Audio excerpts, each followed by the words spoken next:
جب میری گورنمنٹ گرائی تھی تب بھی میسج بھجوائی کہ جی ہم نے آپ کو اس لیے نہیں ہٹایا تھا کہ آپ کو واپس لے کے آنے دیں گے. جو جنرل باجوہ کا پلان تھا وہی اب جنرل عاصم منیر کا ہے. ہمارے ساتھ اس وقت موجود ہیں پاکستان کے سابق وزیر اعظم عمران خان. آئیے ان سے بات کرتے ہیں. خان صاحب، اگر اس وقت آپ کو گرفتار یا نااہل کیا جاتا ہے تو آپ کو لگتا ہے کہ پہلے جیسا عوامی رد عمل آئے گا؟ میں کہہ نہیں سکتا. انہوں نے سختی بڑی کی ہوئی ہے اور ایک خوف کی فضا بنی ہوئی ہے. لوگوں کو پکڑ دکڑ گھر توڑ دیتے ہیں، گھروں میں گھس جاتے ہیں، عورتوں کو بچوں کے خلاف ایکشن لیتے ہیں. یعنی ایسے کبھی ہوتا نہیں ہے ہمارے ہمارے معاشرے میں. کبھی ہماری کلچر میں، ہمارے دین میں چادر اور چار دیواری کا خاص کوئی ایک تقدس ہوتا ہے، اس کی رسپیکٹ ہوتی ہے. لیکن یہ جو کر رہے ہیں یہ کبھی ہم نے پہلے نہیں دیکھا. تو خوف کی فضا بنی ہوئی. عورتوں کو خاص طور پہ کبھی عورتوں کے اوپر اس طرح ہاتھ نہیں ڈالا گیا. یہ جو جان کے ایک عورتوں کو تشدد کرتے ہیں، ان کو جیلوں میں ڈالا، وہ بھی 50 عورتیں صرف لاہور کے جیل میں. ایسے کبھی ہوا نہیں ہے پہلے. تو میں کہہ نہیں سکتا کہ کیا رسپانس ہوگا، لیکن میں اتنا جانتا ہوں کہ یہ جو حرکتیں کر رہے ہیں اس سے تحریک انصاف کا ووٹ بینک بڑھا ہے. آپ کے خلاف ملٹری کورٹس میں ٹرائل کی بات کی جا رہی ہے، اگر ایسا ہوتا ہے تو کیا آپ اس کے لیے تیار ہیں؟ لیکن تیار تو ہر چیز کے لیے ہوں، کیونکہ اس وقت کوئی قانون تو ہے نہیں پاکستان میں. اس وقت تو ایک جنگل کا قانون ہے. طاقتور جو مرضی چاہے کر لے. کیا کون سے دنیا کا قانون اجازت دیتا ہے لوگوں کے گھروں میں گھس کے گھر توڑ دو؟ گھر پولیس لوٹ لیتی ہے گھر. جو اگر جس کو ڈھونڈنے آئے ہیں وہ نہیں ہے تو بچوں کو اٹھا کے لے جاتے ہیں، عورتوں کو اٹھا کے لے کے گئے. تو یہ یہاں تو اس وقت فری فار آل ہے. قومی اسمبلی سے آپ لوگوں نے استعفے دیے، کے پی کے اور پنجاب اسمبلی تحلیل ہوئی، اسٹیبلشمنٹ سے ٹکراؤ. آپ کو لگتا ہے کہ کہیں مس کیلکولیشن ہوئی ہے آپ سے ان سارے معاملات میں؟ کوئی مس کیلکولیشن نہیں ہوئی. اسمبلی سے بالکل ٹھیک ریزائن کیا، کیونکہ انہوں نے کام کر رہے تھے اسٹیبلشمنٹ مل کے ان کے ساتھ، پی ڈی ایم کے ساتھ، بلکہ نون لیگ کے ساتھ پنجاب کی گورنمنٹ گرانے کے لیے. تو ہماری ایک سے تو ہماری گورنمنٹ بچی ہوئی تھی. تو وہ تو کسی ٹائم پہ بھی ایک انسٹیبل سی گورنمنٹ گرا سکتے تھے. تو ہم نے تو فیصلہ کیا کہ پبلک جاؤ، ایک صحیح مینڈیٹ لے کے آؤ، کیونکہ ویسے گورنمنٹ چلانا بڑا مشکل تھا. تو ہم نے تو آئین کے مطابق فیصلہ کیا. تو اب یہاں آئین کے اوپر ہی کوئی فالو نہ کرے، سپریم کورٹ کے فیصلے کے اوپر ہی کوئی نہ چلے کہ 14 مئی کو سپریم کورٹ نے پنجاب کا الیکشن اناؤنس کیا. اب اگر آئین کے اوپر ہی نہ چلے اور کوئی سپریم کورٹ کا ورڈ گورنمنٹ ہی نہ مانے تو اس کی تو کوئی کیلکولیشن نہیں نہ ہو سکتی. آپ بار بار اسٹیبلشمنٹ سے بات کا کہہ رہے ہیں اور ادھر سے کوئی جواب نہیں آ رہا. آپ کے نزدیک وہ کیا وجوہات ہے کہ آپ سے بات نہیں ہو رہی؟ وہ تو بڑی کلیئر وجوہات ہے. یعنی وجہ تو اس کی بڑی کلیئر ہے کہ انہوں نے جب میری گورنمنٹ گرائی تھی تو تب ہی مجھے یہ میسیجز آ گئی تھی کہ جب انہوں نے دیکھا کہ پارٹی کی پاپولیرٹی بڑھتی جا رہی ہے اور جب پارٹی بائی الیکشن جیتنا شروع ہو گئی، 37 میں سے 30 بائی الیکشن جیت گئی، تو جب پاپولیرٹی پارٹی کی دیکھی تو انہوں نے تب بھی میسج بھجوائی کہ جی ہم نے آپ کو اس لیے نہیں ہٹایا تھا کہ آپ کو واپس لے کے آنے دیں گے. تو ادھر سے انہوں نے فیصلہ تو کیا ہوا تھا کہ عمران خان کے اوپر کراس لگا دیے.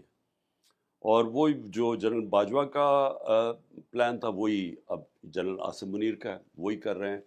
تو کہ جی ہم نے اس کو آنے نہیں دینا. لیکن جمہوریت کے اندر تو یہ کوئی کانسیپٹ نہیں ہے. جمہوریت کے اوپر تو کاٹا صرف عوام لگاتی ہے. تو یہ کاٹا لگا دیا کسی نے، تو میں تو اس کو مانتا نہیں ہوں. اکتوبر میں انتخابات کی بات کی جا رہی ہے اور جسٹس قاضی فائز عیسیٰ کی اب چونکہ تعیناتی کی منظوری دے دی گئی ہے بطور چیف جسٹس، اس وقت وہ چیف جسٹس ہوں گے. آپ کو ان کی تعیناتی کے اوپر کوئی تحفظات ہیں؟ دیکھیں، دیکھتے ہیں اب جسٹس فائز عیسیٰ کیسے چیف جسٹس بنتے ہیں. دیکھیں اللہ کرے کہ ملک کے لیے ایک وہ یعنی ایک بالکل انصاف کریں، امپارشل چیف جسٹس بن جائے.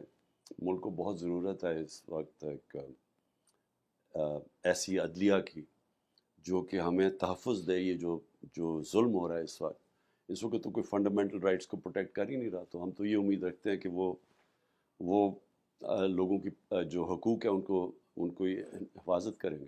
آپ کا بیانیہ جو ہے وہ اسٹیبلشمنٹ مخالف رہا. ناقدین یہ کہتے ہیں کہ جب بھی آپ اسٹیبلشمنٹ کے نیوٹرل ہونے کی بات کرتے ہیں تو اصل میں آپ یہ چاہ رہے ہوتے ہیں کہ آپ کی سپورٹ کی جائے. کیا یہ تاثر درست ہے؟ لیکن جو فری اینڈ فیئر الیکشن چاہتا ہے وہ کسی کی سپورٹ تو نہیں چاہتا. جس کرکٹ کیپٹن نے دنیا کی تاریخ میں نیوٹرل امپائر لے کے آیا تھا کبھی 7 امپائر ملا کے میچ نہیں کھیلنا چاہتا. یہ تو نواز شریف کی پرانی تھی، اور یہ زرداری، یہ تو کبھی انہوں نے تو دیانتداری سے کوئی کام کیا نہیں نا، کوئی بزنس کی، نہ کوئی گورنمنٹ چلائی، نہ کوئی الیکشن صحیح طرح لڑے۔ تو میری تو پوری کوشش تھی کہ ہم ای وی ایم مشینز لے کے آئیں، ہم یہاں صاف اور شفاف الیکشن کروائیں۔ میں کوئی کسی کے کندھے پہ چڑھ کے کبھی پاور میں نہیں آنا چاہتا۔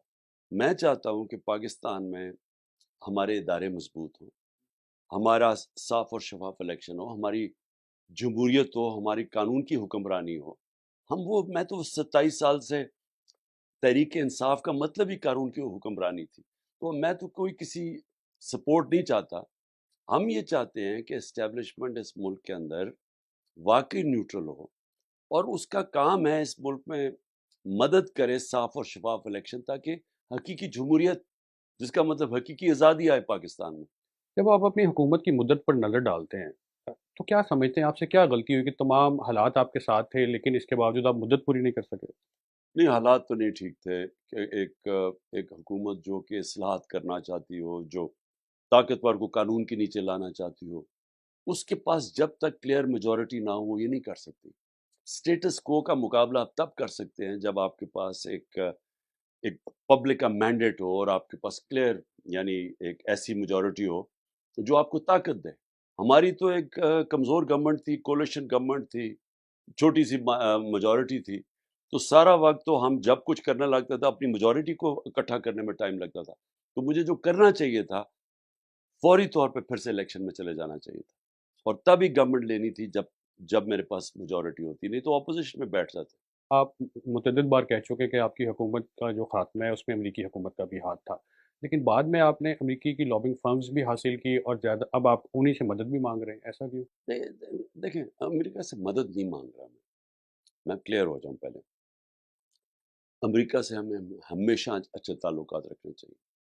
امریکہ ایک ریالٹی ہے، پاور ہے، اور ہماری سب سے بڑا ٹریڈنگ پارٹنر ہے، سب سے زیادہ ایکسپورٹس پاکستان کی امریکہ، تو ہمیں ان سے تعلقات اچھے رکھنے چاہیے۔ سب سے تقریب پاکستانی کمیونٹی اس وقت امریکہ میں ہے، پاکستان امریکن کمیونٹی۔ میں نے جو باتیں کی وہ بالکل حقیقت کے اوپر تھی۔ جو سائفر تھا، جو ایک امریکی آفیشل نے ہمارے اسد مجید، ہمارے واشنگٹن میں امبیسڈر سے جو بات چیت کی، وہ آفیشل بات چیت تھی کہ عمران خان کو پاور سے ہٹا دو ووٹ آف نو کانفیڈنس میں، نہیں تو پاکستان کے اوپر مشکل وقت آئے گا۔ یہ تو حقیقت ہے، یہ تو کیبنٹ میں بھی رکھا گیا، یہ نیشنل سیکورٹی کاؤنسل میں، پارلیمنٹ میں رکھا گیا، اور یہ اس کے اوپر ڈمانش کیا کہ امریکہ ہمارے اندر مداخلات کر رہا ہے، یہ فیکٹ ہے۔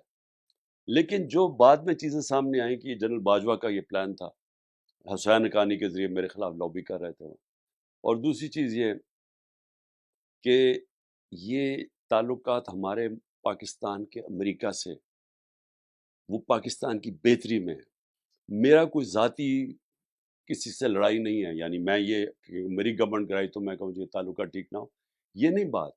ملک کے تعلقات دنیا سے ہوتے ہیں اپنے لوگوں کے مفادات کے لیے، اور ہمارے لوگوں کے فائدے میں ہے کہ ہمارے سب سے اچھے تعلقات ہوں، خاص طور پہ امریکہ سے۔ ایک عمومی تاثر پایا جاتا ہے کہ آپ کے دور حکومت میں سی پیک سست روی کا شکار رہا، کیا آپ کو چائنیز منصوبوں اور سرمایہ کاری پر اعتراض ہے پاکستان میں؟ بالکل غلط ہے یہ صوبہ، ہم نے سی پیک کو بلکہ ٹاپ پرائیورٹی دی ہوئی تھی۔ پرابلم یہ ہوا کہ 2 سال کے لیے کووڈ-19 میں چائنا بند ہو گیا۔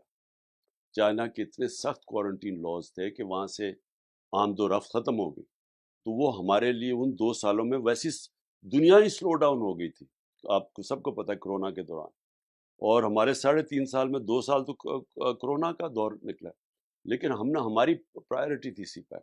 آپ کے سیاسی مخالفین یہ تاثر دیتے ہیں کہ کچھ دوست ملک آپ کے حق میں نہیں، کیا وزیر اعظم بنے؟ آپ کو اس کی کیا وجہ نظر آتی ہے؟ یہ بالکل غلط ہے۔ اگر وہ ہمارے دوست ملک حق میں نہ ہوتے، اور میں سعودی عربیہ کی بات کر رہا ہوں، مڈل ایسٹ کے ملکوں کی بات کر رہا ہوں، تو 2 OIC کی ہماری کانفرنسز فورن منسٹرز کی ہوئی 4 مہینے کے اندر، دسمبر میں ایک ہوئی، اور ہم جب آخر میں جو آخری مارچ ہمارا تھا، آخری مہینہ اپریل میں ہماری گورنمنٹ چلی گئی، تو اگلی مارچ میں ہوئی۔ تو کبھی تو ہوا ہے کہ 2 دفعہ فورن منسٹرز کی OSI کانفرنس پاکستان میں ہوئی ہو؟ پتہ نہیں 16-17 سال پہلے ایک دفعہ ہوئی تھی۔ اس کی وجہ، اور یہ ہو ہی نہیں سکتا، مثلا اگر سعودی عربیہ نہ چاہے یا ایران نہ چاہتا تو یہ نہیں ہو سکتی تھی، طاقتور مسلمان ملک نہ چاہتے، ترکی نہ چاہتا، لیکن وہ بھی آیا اور پھر چائنا کا فورن منسٹر بھی آیا. اور تو یہ کہنا کہ ہم تعلقات خراب تھے، اب مجھے یہ بتائیں کہ اب کیا ہے؟ آج جو انڈیا اور امریکہ کا جو جوائنٹ سٹیٹمنٹ آئی ہے، نریندر مودی جب ٹور کر رہا ہے، تو انہوں نے تو پاکستان کے اوپر دہشت گردی کا الزام لگا دیا. انہوں نے تو بات ہی نہیں کی کہ ہندوستان میں جو ہیومن رائٹس کی خلاف ورزی ہے، جو کشمیر میں ہے، جو جو اقلیتوں سے ہو رہا ہے، مسلمانوں سے ہو رہا ہے، اس کے اوپر تو کوئی بات ہی نہیں. انہوں نے تو پاکستان کو ایک وہ ملک بتایا ہے جو دہشت گردی پروموٹ کرتا ہے. تو کدھر گئی ان کی ڈپلومسی؟ میرا مطلب اگر ہمیں کہتے ہیں کہ آئسولیٹڈ تھے، تو یہ تو ایک شرمناک سٹیٹمنٹ آئی ہے کہ انہوں نے جو پاکستان کے خلاف سٹیٹمنٹ دی ہے. بہت سے کشمیریوں کا یہ خیال ہے کہ آپ جب جنرل باجوہ کے ساتھ امریکہ گئے تو آپ نے کچھ ایسے خفیہ دستاویزات پر دستخط کیے جس کے بعد سے بھارت نے ان کے زیر نظام کشمیر کا خصوصی اسٹیٹس تبدیل کر دیا. یہ بالکل پروپیگنڈا اور غلط ہے، کوئی ایسی بات ہوئی نہیں. بلکہ ڈونلڈ ٹرمپ نے پہلی دفعہ، میں نے اس کے سامنے کشمیر کی بات کی میڈیا کے اوپر، اور اس نے کہا کہ میں کوشش کروں گا کہ اس کا مسئلہ حل کرنے کے لیے. آپ نے وائس آف امریکہ کو ٹائم دیا، بہت شکریہ.